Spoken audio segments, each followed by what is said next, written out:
அவுது பில்லாஹி மினஷ் ஷைத்தானிர் ரஜீம் பிஸ்மில்லாஹிர் ரஹ்மானிர் ரஹீம் ரப்பி ஜித்னி இல்மா. ஸோ இந்த 177வது ஆயத்தை பாருங்கள். இன்னல்லதீன யக்துமூன மா அன்ஸலல்லாஹு மினல் கிதாபி வயஷ்தரூன பிஹி சமனன் கலீலன் உலாயிக மா யாக்குலூன ஃபீ புதூனிஹிம் இல்லன் நார வலா யுகல்லிமுஹுமுல்லாஹு யௌமல் கியாமத்தி வலா யுஸக்கீஹிம் வலஹும் அதாபுன் அலீம். அதாபுன்னு வருது, ஜக்கீம்னு வருது, இன்னும் மினல் கிதாபுன்னு வருது. ஒவ்வொன்றும் இப்போ நம்ம ஓதும்போது ஓரளவுக்கு ஏதோ நமக்கு ஹிண்ட்டாக தெரியுது பாருங்கள். ஹிண்ட்டாக புரிஞ்சிச்சுன்னா அர்த்தமும் நிச்சயம் இன்ஷால்லா கூடிய சீக்கிரம் நமக்கு ஓதும்போதே குரான் விளங்கக்கூடிய அளவுக்கு நமக்கு அல்லாஹ் தஆலா அந்த ஒரு ஹிதாயத்தை கொடுப்பான் இன்ஷா அல்லாஹ். இப்போ இந்த ஆயத்து பாருங்கள். இன்னல்லதீன நிச்சயமாக எவர்கள் யக்துமூன மறைக்கிறார்கள், யக்துமூன மறைக்கிறார்கள், மா அன்ஸலல்லாஹு அதாவது எவற்றை அன்ஸலனா இறக்கினான், அனுப்பினான், எவற்றை அல்லாஹ் அனுப்பினானோ அதை மறைக்கிறவங்க என்னவா, அல்லாஹ் எதை அனுப்புகிறான், மினல் கிதாபி இந்த வேதத்தின் மூலமாக தான் அவனுடைய செய்திகளை அனுப்புகிறான். அப்போ இந்த வேதத்தில் உள்ளதை மறைக்கிறவங்க வயஷ்தரூன அடுத்து யக்துமூனனா மறைக்கிறவர்கள், யஷ்தரூனனா இன்னும் வாங்குகிறார்கள், ஏதோ வாங்குகிறாங்க. யஷ்தரூன பிஹி சமனன், சமனன்னா தொகை, ஒன்று மறைக்கிறாங்க இல்லை இதுக்காக சில தொகையை ஒரு அமௌண்ட்டை வந்து வாங்கிக்கிறாங்க. கலீலன் சொற்பம், கலீல்னா கொஞ்சம் அமௌண்ட்டு. இன்றைக்கி ஏகப்பட்ட அமௌண்ட்டு பரிவர்த்தனை நடக்குது, பட் அதையே எல்லாம் வந்து கொஞ்சம் அமௌண்ட்டுன்னு சொல்கிறான். கொஞ்சம் பணங்களை வாங்கிக்கிறாங்க. உலாயிக்க மா யாக்குலூன, ஸோ பணம் வாங்குறது எதுக்கு, அனுபவிக்கிறதுக்கு தானே. இறைவனோட வேதத்தை மறைச்சு இன்னும் அதை பொய்ப்பித்து அதை திருகி மெருகி இன்றைக்கி பேசக்கூடியவங்க எதுக்கு அதை வாங்குகிறோம், எல்லாம் நம்மளுடைய சாப்பாட்டுக்காக தான், நம்மளுடைய வாழ்வாதாரத்துக்காகத்தான். அப்போ அப்படி நம்ம சாப்பிட்றது எல்லாம் மா யாக்குலூன ஃபி புதூனிஹிம் தங்கள் வயிறுகளில், இல்லன் நார், இல்லன் நார், நார்னா நெருப்பு, நெருப்பை தவிர, வலா யுகல்லிமுஹும், வலா யுகல்லிமுஹும் அதாவது இன்னும் அவர்களிடம் அல்லாஹ் பேச மாட்டான். யார், அல்லாஹ்.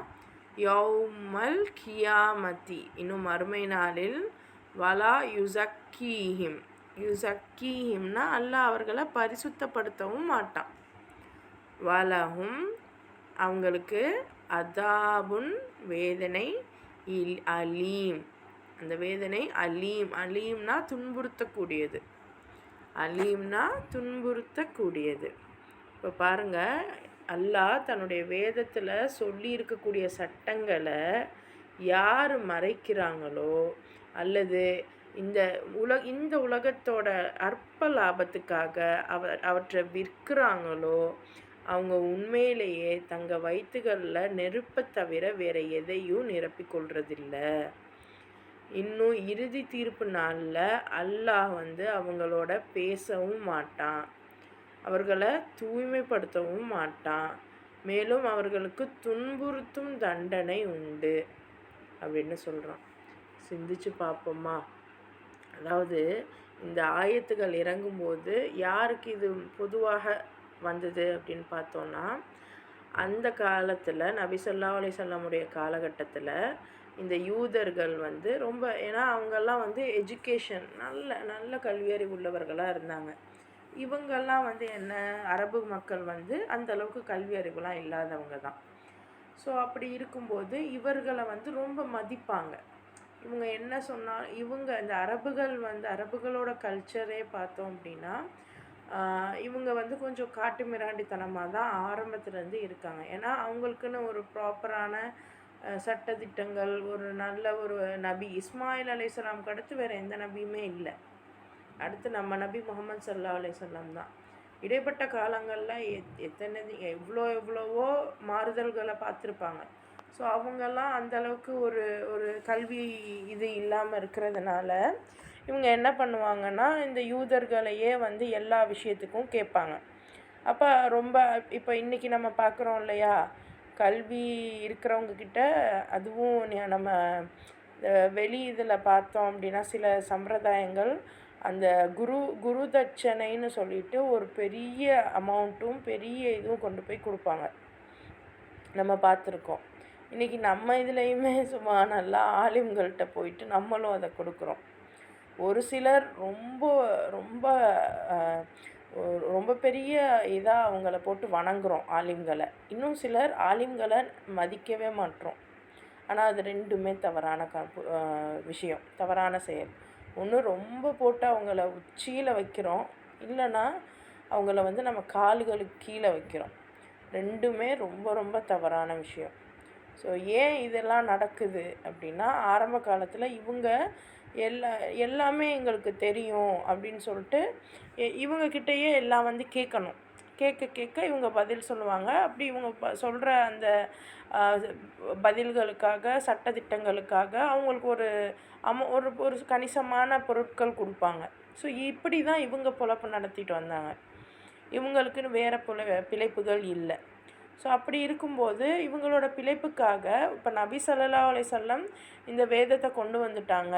இவங்க எல்லாத்தையுமே வந்து ரொம்ப இலகுவாக எல்லாருக்குமே ஃப்ரீயாகவே இது கிடைக்க போகுது, எல்லாரையும் ஒன்றா வேலை பார்க்க சொல்கிறாங்க. ஏன்னா நபி ஸல்லல்லாஹு அலைஹி வஸல்லம் சொன்னது, நல்லா படித்தவங்க குரானை தெரிஞ்சவங்கள வந்து ஒரு இடத்துல உட்காந்துக்கோங்க, குரான் தெரியாதவங்க நீங்கள் போய் வேலை பாருங்கள் அப்படி சொல்லலை. வேலை பார்க்குற எல்லாருக்கும் குரான் தெரியும், குரான் தெரிஞ்ச எல்லாரும் வேலை பார்த்தாங்க. இப்படி தான் இருந்துச்சு. அதாவது அவங்கவுங்க வாழ்க்கையை வாழ்ந்துக்கிட்டே குரானை நல்லா தேர்ச்சி பெற்றவர்களாக இருந்தாங்க. ஸோ இது நம்ம நிறைய இதில் பார்க்கலாம். அலி ரலியல்லாஹு அன்ஹுவாக இருக்கட்டும், மற்ற பெரிய பெரிய சஹாபாக்களாக இருக்கட்டும், அவங்கெல்லாம் இதுலேயுமே கல்வியிலையுமே சிறப்பாக இருப்பாங்க. அதே சமயம் அவங்க பெரிய பெரிய யுத்தங்கள்லையும் கலந்துக்கிட்டாங்க. இஸ்லாத்துக்கான நிறைய வேலைகளையும் அவங்க பார்த்தாங்க. அப்போது இப்படி இருக்கிற மாதிரி நம்ம வந்து அந்த யூதர்களோ அல்லது மற்ற உலமாக்களோ இருக்கிறாங்களா அப்படின்னா அந்த காலத்தில் இல்லை. ஸோ அப்படி இருந்தவங்க கிட்டத்தான் அல்லாஹ் வந்து இந்த வார்த்தைகளை சொல்கிறான். அதாவது இந்த இம்மை லாபத்துக்காக நீங்கள் இறைவனோட சட்டங்களை மறைக்காதீங்க, இன்னும் அதுக்கு பகரமாக நீங்கள் காசுகளை வாங்கிக்கிட்டு வேறு மாதிரி சொல்லாதீங்க. அப்படி சொன்னால் உங்கள் வயிறுகளில் நெருப்பை தவிர வேறு எதையும் நீங்கள் நிரப்பிக்க மாட்டீங்க அப்படிங்கிறான். ஸோ இது எவ்வளோ பெரிய விஷயம். இன்றைக்கி நம்மளும் சிந்திச்சு பார்க்கணும். நமக்கு தெரிஞ்சே நிறைய விஷயங்களை நம்ம மறைக்கிறோமே. நமக்கு தெரிஞ்சே நமக்கு எல்லாருக்குமே தெரியும் அந்த லோனு, இஎம்ஐ இதெல்லாம் வந்து ஹராம் தான்னு. ஆனாலும் நம்ம எதுவுமே அதை நம்ம சொல்ல முடியலல்ல, நம்மளும் அதை செய்கிறோம்ல. இது நான் சொல்கிறது ரொம்ப பேசிக்கு, பெருசாலாம் நான் எதுவும் சொல்லலை. இயல்பாக இன்றைக்கி நம்ம வாழ்க்கையில் நடக்கிற ஒரு விஷயத்த சொல்கிறேன். அதே மாதிரி இது இருந்தும் நம்ம லாபத்துக்காக இதை விற்கிறோம்ல. மற்றவங்களை விடுங்க, நம்ம எதை விற்கிறோம்? எப்போவுமே மற்றவங்களை பார்க்க வேணாம், நம்மளை மட்டுமே பார்ப்போம். ஏன்னா நம்மளை ஒழுங்காக ப்ராப்பராக பார்க்க ஆரம்பித்தா மட்டும்தான் இறைவனிடத்தில் நம்ம கண்ணியப்படுத்தப்படுவோம். பிறகு நம்ம சரி பண்ணிக்கிட்டே வந்தோன்னா நம்ம சொல்லவே தேவையில்லை, நம்மளை பார்த்து ஆட்டோமேட்டிக்காக அவங்களே கேட்பாங்க, அவங்களே நம்மளை பார்த்து அவங்க செய்வாங்க. இன்றைக்கும் நம்ம பேசுகிறத கேட்குறத விட, நம்ம பேசுகிறத மற்றவங்க கேட்பாங்க அப்படின்னு நம்புறத விட, நம்ம ஒரு செயல் செஞ்சோன்னா தான் அங்கே வந்து பெரிய தாக்கத்தை ஏற்படுத்தும். ஸோ அப்படி நம்மளுடைய செயல்களை சீர்படுத்த இறைவன் உங்களுக்கும் எனக்கும் உறுதுணையாக இருப்பானாக. ஸோ அப்படி இந்த மாதிரி நீங்கள் விற்காதீங்க.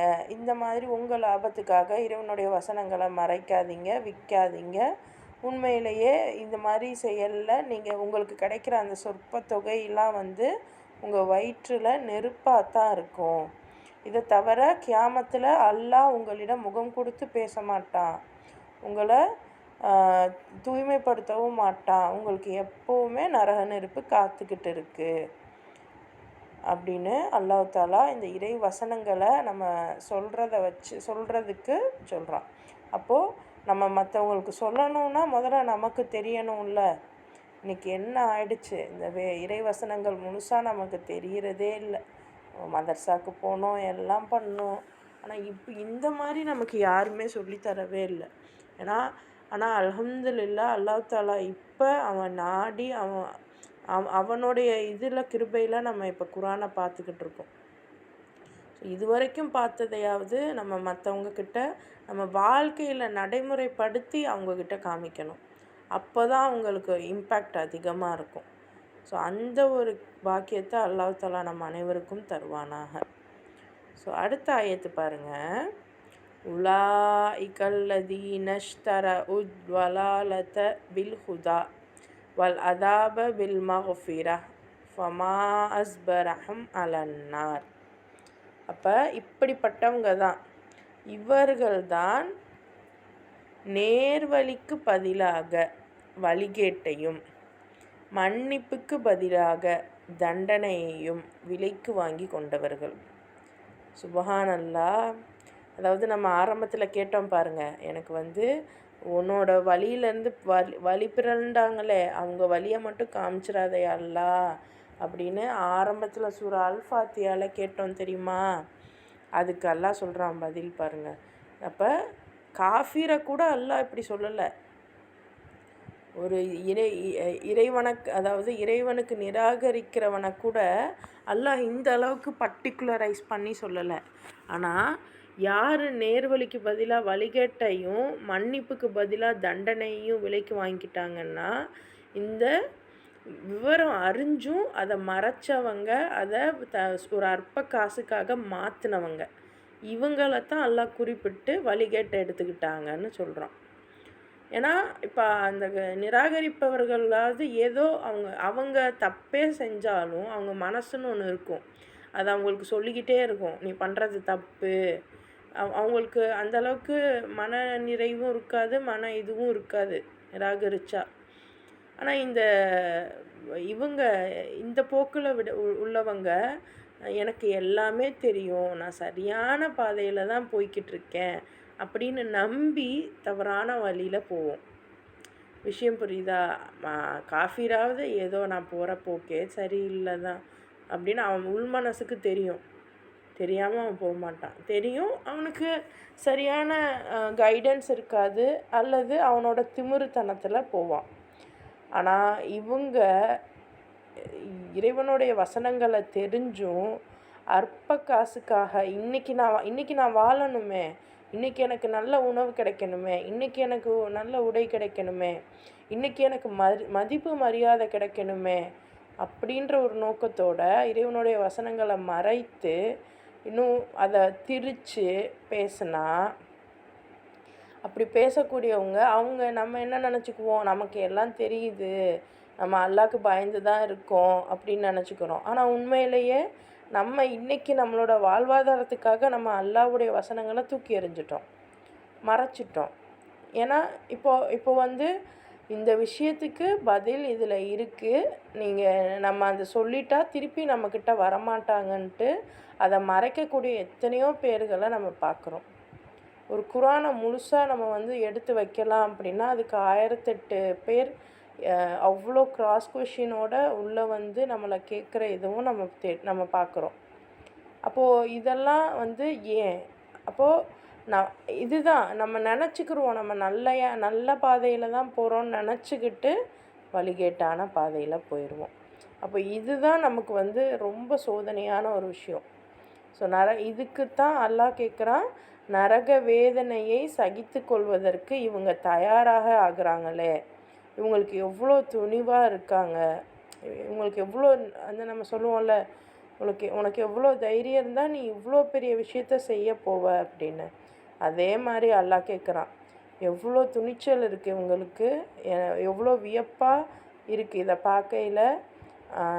நரக நெருப்புக்கு இவங்க தயாராகிக்கிட்டு இருக்காங்களே அப்படின்ட்டு அல்லாஹ் தாலா இந்த மாதிரியான ஆட்களை பார்த்து சொல்கிறான். யார் இறைவனுடைய வசனங்களை மறைத்து இன்னும் அதை அற்ப காசுக்காக அதை மாற்றி அமைத்து செயல்படுறாங்களோ அவங்கள நேர்வழிக்கு பகரமாக வழிகேட்ட கொள்முதல் செய்தவர்கள், இன்னும் மன்னிப்புக்கு பகரமாக தண்டனையை விலக்கி வாங்கி கொண்டவர்கள் அப்படின்னு அல்லாஹ் தாலா பகிரங்கமாக இங்கே டிக்ளேர் பண்ணுறான்.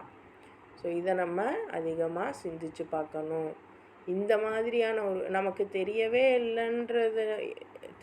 இல்லைன்னாலும் தெரிஞ்சதையாவது நம்ம செயல்முறையில் கொண்டு வரதை பார்த்து மற்றவங்க அதை கற்றுக்கிறணும்.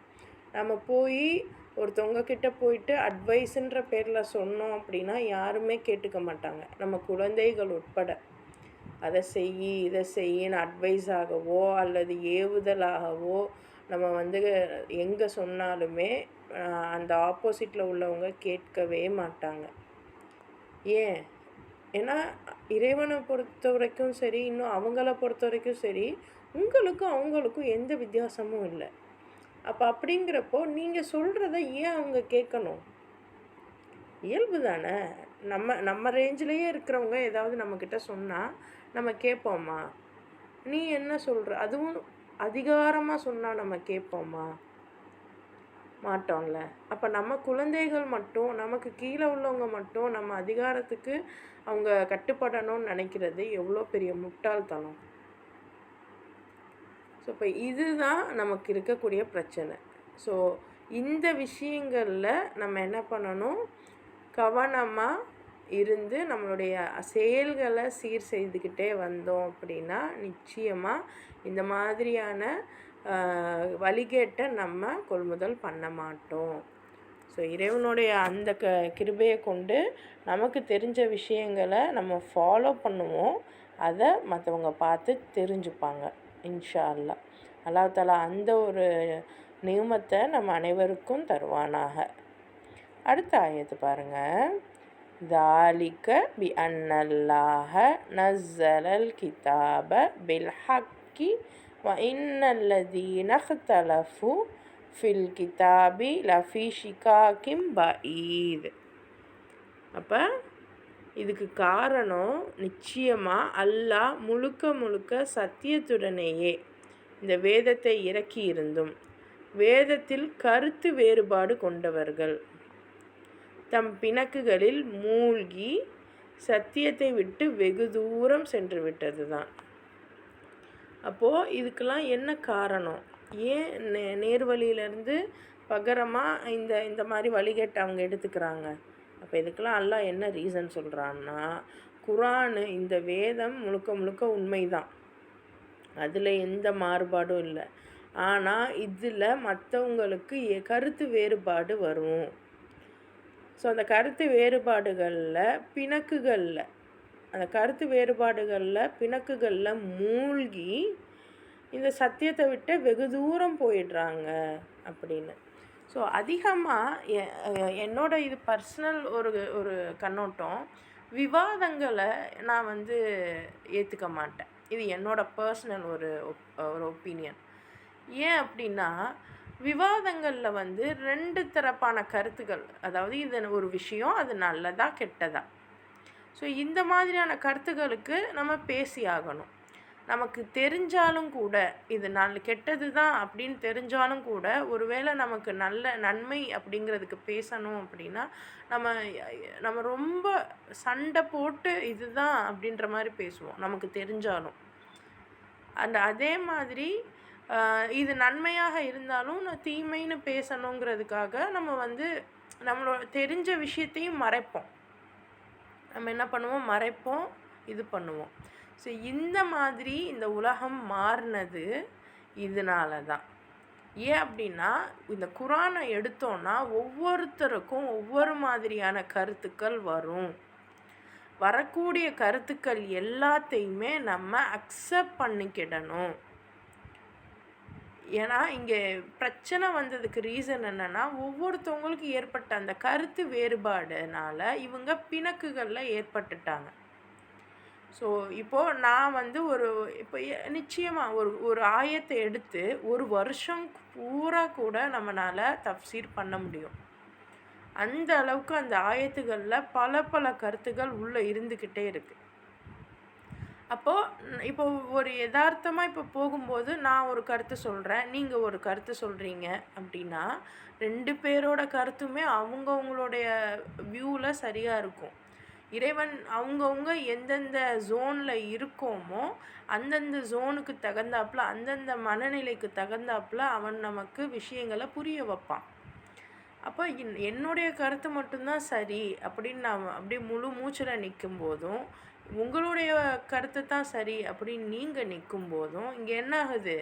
பிணக்குகள் ஏற்படுது. இப்படி பிணக்குகள் ஏற்படுறதுனால இந்த சத்தியங்கள் எல்லாம் என்ன ஆகுதான்? இவங்க வெகு தூரம் சென்று விட்டது. இவங்கக்கிட்ட இருந்து அந்த சத்தியம் என்ன ஆகுது? ரொம்ப தூரம் போயிடுது. ஸோ அல்லாஹ் இதுக்கும் என்ன பண்ணணும் அப்படிங்கிறதையும் சொல்லுவான். ஏன் சத்தியம் போச்சு அப்படிங்கிறதுக்கு அல்லாஹ் தெளிவாக சொல்லிட்டான். கருத்து வேறுபாடு தான் காரணம் அப்படின்னு. அடுத்து சொல்லுவான் பாருங்கள், இன்னும் என்னெல்லாம் நம்ம பண்ண வேண்டியது இருக்குது அப்படின்னா, லைஸ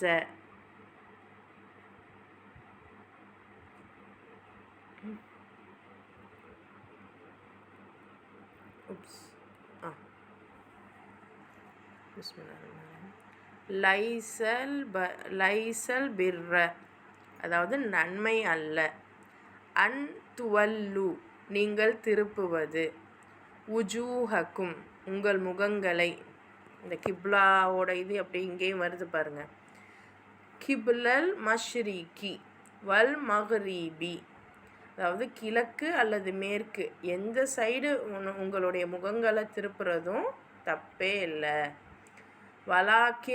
வலாக்கின்னல் பிர்ர மண் ஆமன ஸோ எனினும் எவர் நன்மை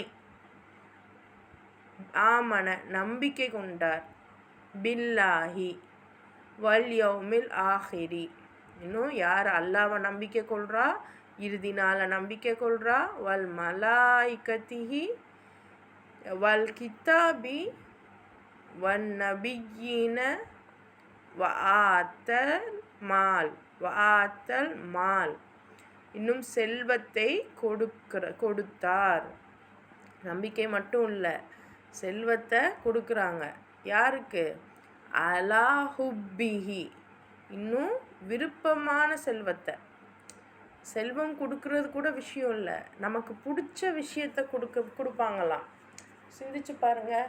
இப்போ இந்த வீடு எனக்கு கஷ்டப்பட்டு வீடு கட்டியிருப்போம்.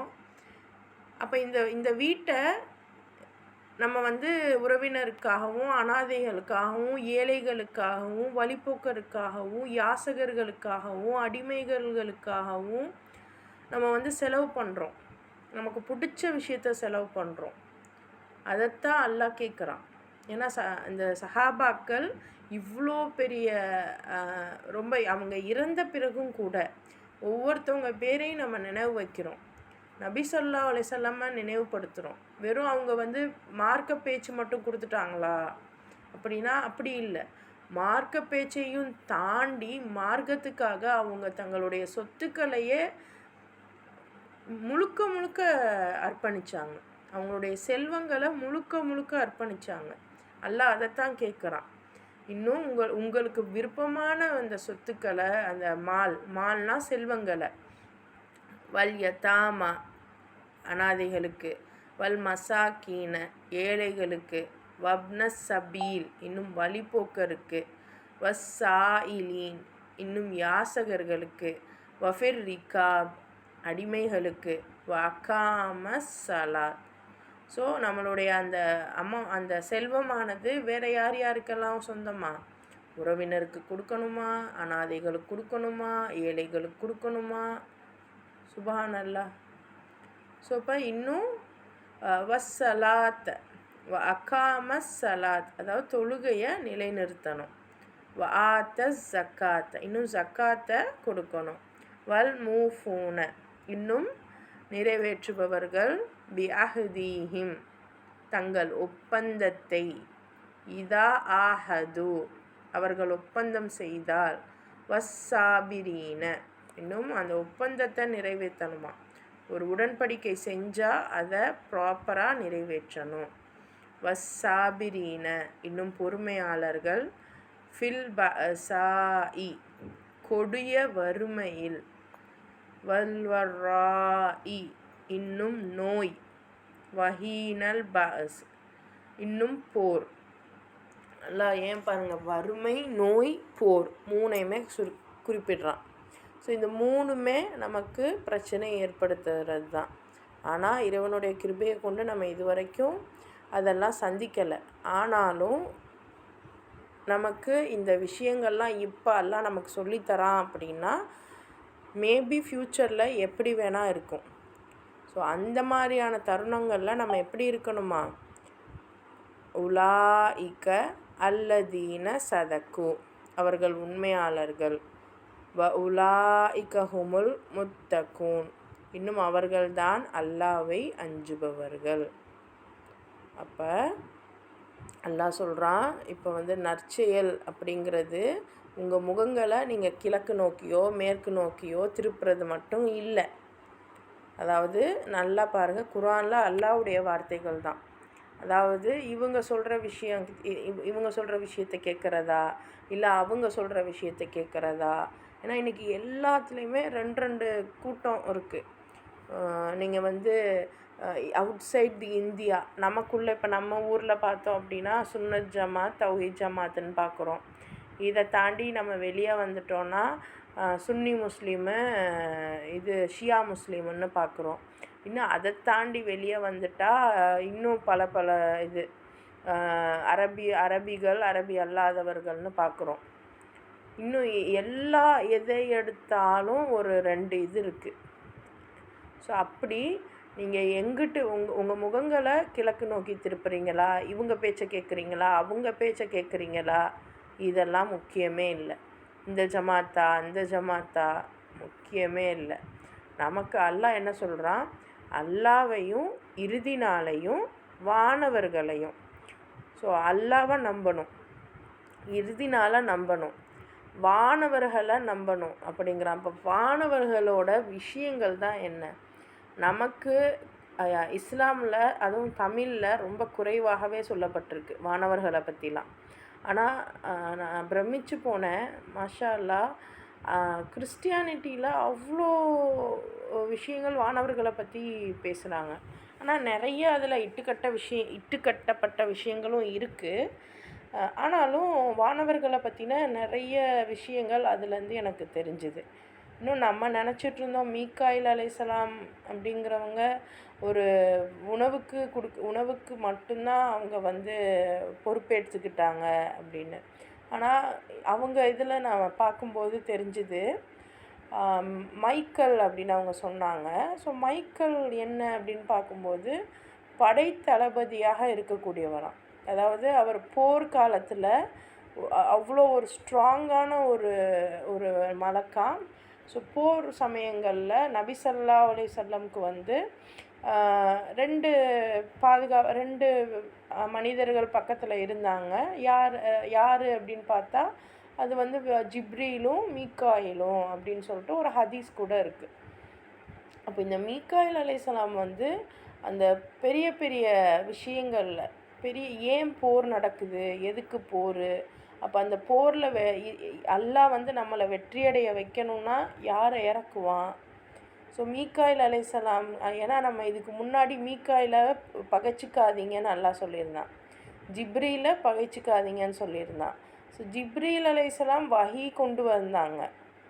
ஆனால் மீகாயில் அலைஹிஸ்ஸலாம் வெறும் மேகங்களை ஓட்டி கொண்டு போகிறவர் மட்டும் இல்லை, வெறும் அந்த உணவுகளை கொண்டு வரக்கூடிய அந்த மலக்கு மட்டும் கிடையாது. கூடவே யுத்த காலங்களில் ரொம்ப ஸ்டடியாக முக்கியமாக ஷைத்தானுடைய படைகளை வீழ்த்தக்கூடிய ஒரு ஆற்றல் உள்ள ஒரு மலக்கா இவங்க இருக்காங்க. ஸோ இதை தாண்டி ஏகப்பட்ட விஷயங்கள் இருக்குது. ஸோ வெறும் மலக்குகள் இருக்காங்கன்றதை நம்புறதுக்கு இல்லை, மலக்குகள் இந்தந்த வேலைகள் செய்வாங்க, இந்த வேலைகள் இவங்களோடது அப்படின்னு நம்ம புரிஞ்சுக்கிட்டு அதில் வந்து நம்ம இன்டர்ஃபியர் ஆகாமல் இருக்கிறது. இப்போ நான் சொல்லியிருப்போம், அதாவது மீ மீகாயில் அலைஹிஸ்ஸலாமுடைய வேலையை நம்ம கையில் எடுத்ததுனால தான் இன்றைக்கி நமக்கு இவ்வளோ பெரிய இஷ்யூ. நான் மழை பெய்ய வைக்கிறேன் அப்படின்ட்டு செயற்கை மலைகளை கொண்டு வர்றதுக்கு முயற்சி பண்ணதன் விளைவு தான் இன்றைக்கி ஏகப்பட்ட அழிவு அப்படின்னு நம்ம நியூஸ்லேயும் பார்க்கலாம், ஏகப்பட்ட இடத்துலையும் பார்க்கலாம். அப்போது அவங்கள நம்புறது அப்படின்னா இவங்க இருக்காங்க, இந்த வேலைகளை இவங்க தான் பார்க்கணும், அதுக்காக தான் இவங்க இருக்காங்க, நமக்குன்னு ஒரு வேலை இருக்குது அப்படிங்கிறத நம்ம புரிஞ்சுக்கிறணும். ஸோ அந்த மலக்குகளை நம்புறது அப்படிங்கிறது முதல்ல அவங்க யார் என்னன்னாவது நமக்கு தெரியணும். நிச்சயமாக குர்ஆன் நமக்கு உதவி செய்யும். நிறைய விஷயங்களை நம்ம பார்க்கலாம். மலக்குகளுடைய வேலைகள் இன்னும் நம்ம முதல்ல நம்ம வேலை என்னன்னு தான் இப்போ தேடிகிட்ருக்கோம். இவ்வளோ நாளாக அல்லாஹ் நமக்கு எங்களுக்கு என்ன வேலை வச்சுருக்க, நாங்கள் என்ன வேலை பார்க்க போகிறோம் அப்படின்னு தான் நம்ம ஒவ்வொருவரும் தேடிக்கிட்டு இருக்கோம். இன்ஷா அல்லாஹ் பார்ப்போம். ஸோ அப்போ வேதங்களையும் நபிமார்களையும் ஒருத்தன் முழுமையாக நம்புவது, முழுசாக நம்பணும். ஸோ நம்புறேன்னு பேரால் வாயால் சொல்கிறது மட்டும் இல்லை, உண்மையாகவே நம்புறதாக இருந்தால் உண்மையாகவே அதற்கான வேலைகளை செய்வோம். அவங்க அவ்வளோ பவர்ஃபுல் அப்படின்னு தெரிஞ்சுக்கிட்டு அவங்க வழியில் நம்ம குறுக்கிட மாட்டோம். அவங்க சொன்னதை நம்ம மாற்றி சொல்ல மாட்டோம். அவங்க செய்ய சொன்னதை நம்ம செய்யாமல் இருக்க மாட்டோம். இதுதான் முழுமையான நம்புதல். பேருக்கு நான் நம்புகிறேன்னு சொல்கிறது அங்கே விஷயம் இல்லை. நம்ம மனசுக்கும் அல்லாஹ்க்கும் தான் அது வெளிச்சம். எந்த அளவுக்கு நம்ம அவங்கள நம்பணும் அப்படிங்கிறது, அவங்கள பற்றின விவரங்கள் தெரிஞ்சால் தான் நம்ம நம்ப முடியும். அப்போ அவங்கள பற்றின விவரங்களை தேடி பாருங்கள். நபிமார்கள், வேதங்கள், வானவர்கள், இறுதி நாள். அடுத்து அல்லாஹ் சொல்கிறான், ஸோ இன்னும் தமக்கு அதாவது அல்லாஹ் மீது உள்ள நேசத்தின் காரணமாக தமக்கு விருப்பமான பொருளை உறவினருக்கும் அனாதைகளுக்கும் வறியவர்களுக்கும் வறியவர்னா ஏழைகளுக்கு, இன்னும் வழிபோக்கருக்கு, யாசிப்பவருக்கு, அடிமைகளை மீட்பதற்கு இவங்களுக்கெல்லாம் கொடுக்கணும் அப்படிங்கிறாங்க. ஸோ இதைத்தான் சஹாபாக்கள் பண்ணாங்க. அதாவது உறவினர்கள் நம்ம முடிஞ்ச அளவு நம்ம செய்வோம். ஆனால் இன்றைக்கி அதுவும் நம்ம இந்த ஷைத்தான் நம்மளை எப்படி மாற்றிட்டான் அப்படின்னா, நம்ம ஆன்லைனில் யாராவது ஏதாவது கேட்டால் கூட உடனடியாக செய்கிறோம். ஏதாவது ஒரு இன்ஃப்ளூயன்சர் கேட்குறாங்க, இல்லை ஏதாவது கண்ணுக்கு தெரியாத ஒரு இதுக்கு கேட்குறாங்க அப்படின்னா வாரி வழங்குகிறோம். ஆனால் நம்ம உறவினர், நம்ம மாமா, நம்ம அண்ணன், நம்ம தம்பி, இப்படி ரொம்ப கண்ணுக்கு படுற உறவுக்கு நம்ம ஹெல்ப் பண்ண மாட்டோம். ஸோ அது அல்லாஹ் சொல்கிறான், முதல் இதே உறவினரை தான் காமிக்கிறான். ஆனால் கரெக்டான ஹெல்ப் இருக்கணும், அதுதான் முக்கியம். உறவினர்னு சொல்லிட்டு எல்லாத்தையுமே போட்டு நம்ம அவங்களுக்கே கொடுக்க முடியாது. ஆனால் அவங்களோட தேவைன்னு ஒன்று இருக்குது இல்லையா, அவங்க இந்த இடத்துல இந்த இதில் கஷ்டப்படுறாங்க, தெரியாமல் இது பண்ணிட்டாங்க, அவங்கள கொஞ்சம் தூக்கி விட்டு அவங்க முன்னேறிடுவாங்க அப்படின்னா தாராளமாக செய்யலாம். ஸோ அப்படி உறவினர்களுக்கு, அனாதைகளுக்கு, இன்னும் ஏழை வறியவர்களுக்கு, வழிபோக்கருக்கு கூட நம்ம செலவு செய்யணுங்கிறாங்களா. இன்னும் நம்மக்கிட்ட யாசகம் கேட்டு வருபவர்களுக்கு, இன்னும் அடிமைகளை மீட்பதற்கு. அடிமைகள்னு வரும்போது இன்றைக்கி நம்ம கண்ட்ரியில் இந்த அடிமைகள் அப்படின்னு பெருசாக தெரியாது. மேபி நம்ம இந்த ஜெயிலில் இருக்கிறவங்க, எத்தனையோ சுபஹானல்லாஹ், ஜெயில் பற்றிலாம் எதுவுமே தெரியாமல் இருக்கோம். நம்ம எத்தனை ஆண்கள், எத்தனை பெண்கள், எத்தனை சிறுவர்கள் எல்லாமே அந்த ஜெயிலில் வசதி உள்ளவங்க, விவரம் தெரிஞ்சவங்க அதுலேருந்து வெளியே வந்துடுறாங்க. ஆனால் விவரம் தெரியாதவங்க, வசதி இல்லாதவங்க எத்தனை வருடமாக அந்த சிறைப்பட்டு தங்களுடைய வாழ்க்கையவே அழிச்சிட்டு இழந்துட்டு இருக்காங்க. ஸோ அப்படியாப்பட்ட அடிமைகளை மீட்பதற்கும், இப்போ இந்த அடிமைகள்ன்றது நபி ஸல்லல்லாஹு அலைஹி வஸல்லம் காலத்தில் அடிமைகளாகவே இருந்தாங்க. அடிமைகளாக இருந்தப்போ அந்த அடிமைகள் இஸ்லாத்தை ஏற்றுக்கிட்டா சுதந்திரமான மனிதர்களை விட அடிமைகளுக்கு ரொம்ப அதிகமான தண்டனைகள் இருந்துச்சு. ஸோ அப்படிலாம் கஷ்டப்பட்டுட்டு இருந்தவங்கள இந்த வகி இந்த இது இறங்கும்போது அப்போ எப்படி காப்பாற்றிருப்பாங்க? ஸோ அப்படித்தான் நிறைய சொத்தையே நபி ஸல்லல்லாஹு அலைஹி வஸல்லமுடைய சொத்து, அபூபக்கர், உமர், உஸ்மான், அலி இவங்கெல்லாம் பெரிய பெரிய ட்ரேடர்ஸு. பெரிய பெரிய ட்ரேடர்ஸ், பெரிய பெரிய இன்றைக்கி கணிசமாக நம்ம அப்படியே வியந்து பார்க்கக்கூடிய எத்தனை வியாபாரிகள் இருக்காங்க, எத்தனை தொழிலதிபர்கள் இருக்காங்க. அவங்களெல்லாம் விட அதிகமாக சொத்து வச்சுருந்தவங்க, ட்ரேட் பண்ணவங்க. ஆனால் அவங்களுடைய வாழ்க்கையை நம்ம பார்க்குறோம். ரொம்ப ரொம்ப ரொம்ப ஒன்றுமே இல்லாமல் வாழ்ந்தாங்க அப்படின்னா அந்தளவுக்கு அவங்களுடைய பொருள்களை அவங்க செலவு பண்ணியிருக்காங்க. இதுதான் எல்லாம் நம்ம கேட்குறான். நீங்கள் இந்த பக்கம் திரும்பணும், அந்த பக்கம் திரும்பணும், இவங்க பேச்சை கேட்கணும், அவங்க பேச்சை கேட்கணும்லாம் எல்லாம் கேட்கலை. எங்களை நம்புங்க. அதாவது முக்கியமாக நம்பக்கூடிய ஆட்களையும் எல்லாம் பட்டியல் போட்டான். இவங்களை நம்புங்க. இன்னும் உங்ககிட்ட விருப்பமான பொருளை இவங்களுக்காக நீங்கள் செலவு செய்யுங்க. தொழுகையை நிலைநாட்டுங்க. ஜக்காத்து கொடுத்து வாங்க, அதாவது கொடுத்து வாருங்கள். இன்னும் யாருக்காச்சும் நீங்கள் வாக்குறுதி கொடுத்தீங்கன்னா அதை நிறைவேற்றுங்க. யாருக்காச்சும் ஏதாவது நான் இது செய்கிறேன், இப்படி பண்ணுறேன் அப்படின்னு ஒரு வாக்குறுதி கொடுத்துட்டிங்கன்னா அதை நிறைவேற்றுங்க. ஆனால் முக்கியமாக அந்த வாக்குறுதி சரியானதாக இருக்கணும். ஏன்னா தேவையற்ற வாக்குறுதிகளை நான் நிறைவேற்றணும் அப்படின்னு அவசியம் இல்லை. ஆனால் இப்போது நம்ம சொல்லுவோம், நான் உனக்கு சரி நான் இந்த மாதம் உனக்கு நான் 5000 ரூபா தரேன், என்னால் முடிஞ்சது வச்சுக்கோ அப்படின்னு சொல்லிவிட்டு அடுத்து என்னால் 5000 ரூபா கொடுக்க முடியாது, அடுத்த மாதம் பார்த்துப்போம் அப்படின்னு சொல்லிட்டு அந்த 5000 ரூபாவில் நம்ம வேறு ஏதாவது ஒரு சாதாரண ஒரு ட்ரெஸ் எடுக்கவோ இல்லை வேறு எதுக்கோ நம்ம செலவு பண்ணிடுவோம். ஆனால் அந்த 5000 ரூபாவை நம்பி தான் அங்கே ஒரு குடும்பமே இருந்திருக்கும். அப்போது நம்ம சொல்லாமல் இருந்திருக்கணும். சொன்னோம் அப்படின்னா அந்த வாக்குறுதியை நிறைவேற்றணும். இது பெருசு நான் சொல்கிறது. இது இல்லாமல் சின்ன சின்ன விஷயங்களுமே கூட ஒரு வாக்குறுதி நம்ம கொடுத்துட்டோம் அப்படின்னா அதை நிறைவேற்றக்கூடிய வண்ணம் நம்ம செயல்படணும். அடுத்து வறுமை, துன்பம், இன்னும் சத்தியம் அசத்தியத்திற்கும் நடக்கக்கூடிய போராட்டம். போருங்கிறது என்ன சொல்கிறது, நிச்சயமாக எங்கேயுமே ஒரு போர் நடக்குதுன்னா ஒருத்தவங்க சைடு நல்லவங்களாக இருப்பாங்க, ஒருத்தவங்க கெட்டவங்களாக இருப்பாங்க.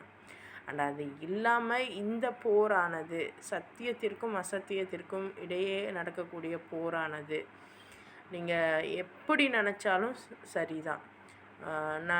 நல்லதுக்கும் கெட்டதுக்கும் நடக்கிற ஒரு போர் தான். ஸோ இன்றைக்கி நம்ம அதனுடைய ரொம்ப நெருக்கத்தில் இருக்கோம். ரொம்ப நெருக்கத்தில் இருக்கோம். எல்லா சைடுமே தெரியப்படுத்திட்டாங்க 3ஆம் உலகப் போரோட விளிம்பில் நம்ம இருக்கோம் அப்படின்னு. மேபி இதை ஆரம்பித்து கூட இருந்திருக்கலாம். நம்ம ஏதோ இன்றைக்கி நம்ம அல்லாஹ் நம்மளை நல்ல நிலமையில வச்சுருக்கான். எப்போவுமே இன்ஷா அல்லாஹ் வச்சுருக்கணும், துவா செய்வோம். ஆனாலும் எப்போ நம்மளுடைய வாழ்க்கை எந்த மாதிரி ஆனாலும் நமக்கு பொறுமை வேணும். பொறுமையோடு நிலைத்திருப்பவர்கள் தான் புண்ணியவான்கள். இப்போ இந்த மாதிரி துன்பம், வறுமை, போராட்டம் இந்த மாதிரி டைமில் பொறுமையோடு இறைவன் தான் முக்கியம்னு நிலைத்திருப்பவங்க தான் புண்ணியவான்கள். இவங்க தான் உண்மையாளர்கள். மேலும் இவங்க தான் இறையச்சமுடையவர்கள் அப்படின்னு அல்லாஹ் இந்த மாதிரியான குவாலிட்டிஸ் உள்ளவங்களுக்கு முத்திரை கொடுக்குறான். நீங்கள் தான் பாஸ் ஆவீங்க, நீங்கள் தான் உண்மையானவங்க அப்படின்னு சொல்லிட்டு. அல்லாஹ் தாலா இந்த மாதிரியான ஒரு ஆட்களாக உங்களையும் என்னையும் ஆக்கி வைப்பானாக.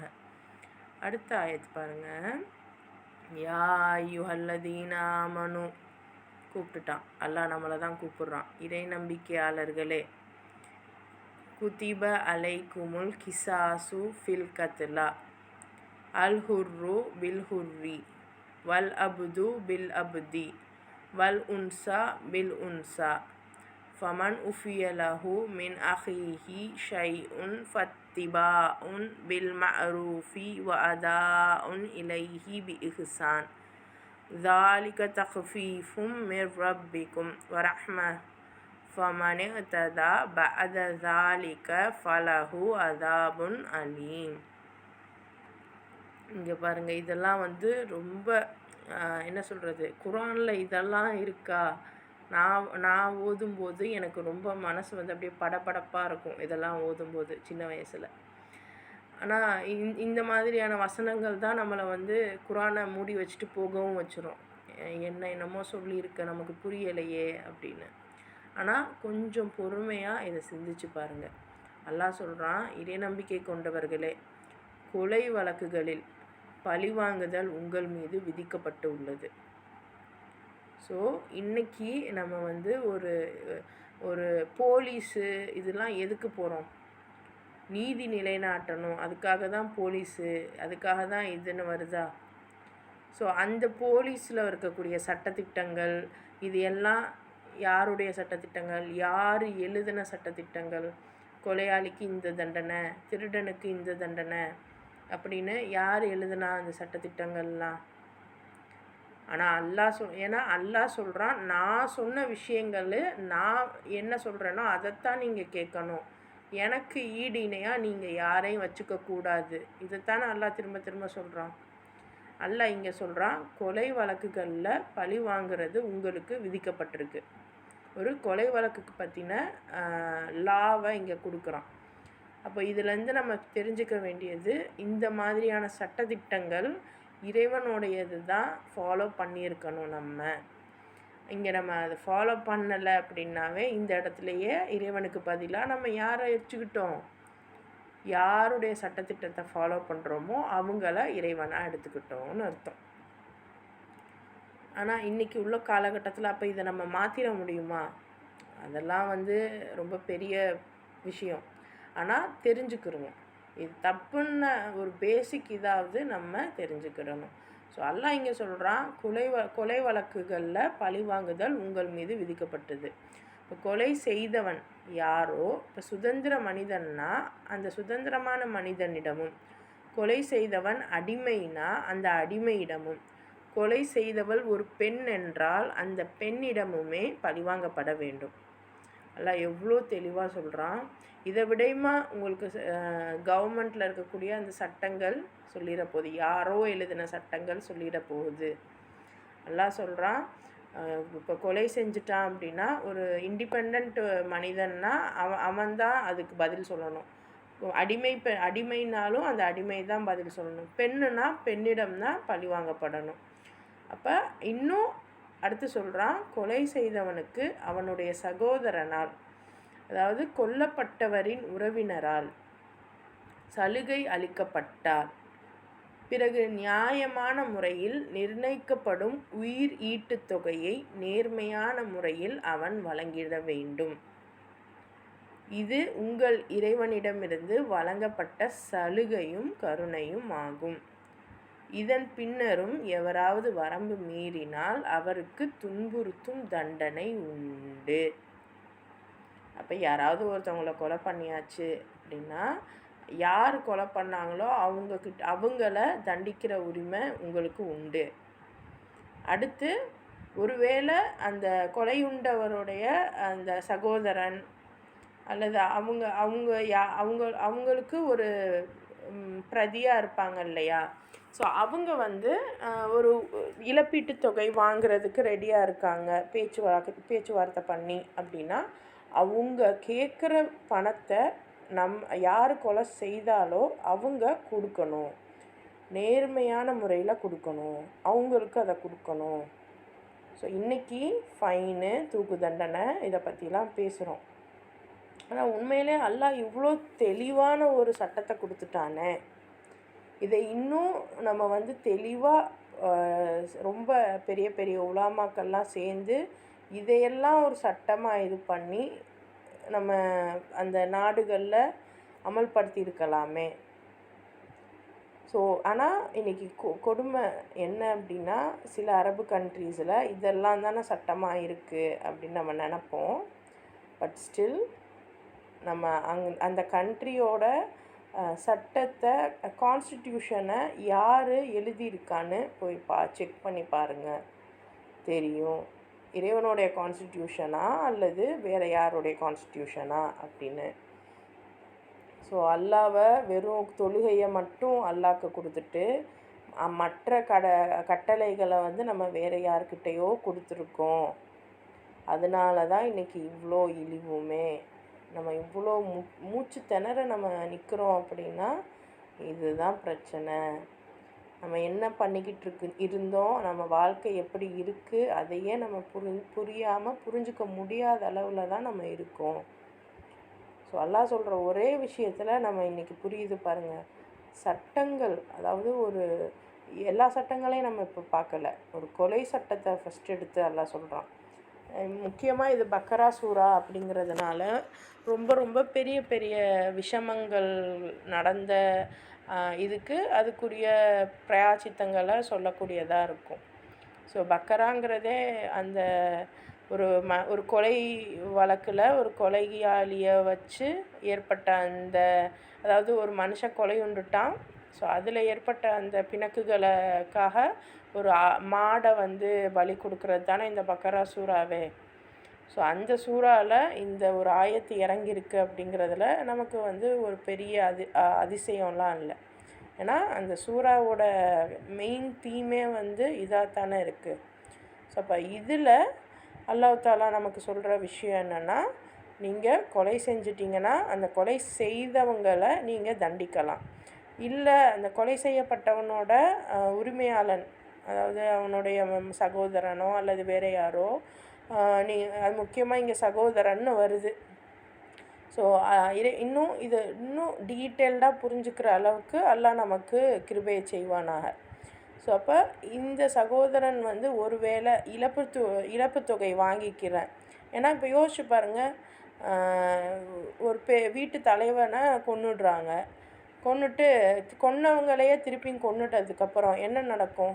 அந்த வீடே நடுத்தருவுக்கு தான் வரும். அப்போ அதுக்கு இவங்க என்ன சொல்கிறாங்க, சரி நாங்கள் வந்து ஒரு பெரிய அமௌண்ட்டை தரோம் அப்படின்னு சொன்னால், சரி எப்படி இருந்தாலும் திருப்பியும் நம்மளுடைய அந்த வீட்டு தலைவனை எதுக்கு உயிர் பெற்று கொண்டு வர முடியாது.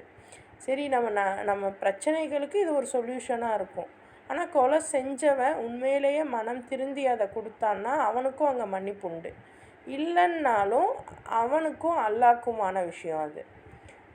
நமக்கு ஒரு அளவுக்கு இங்கே வாழ்கிறதுக்கான ஒரு இதாவது நமக்கு கிடைக்கும்.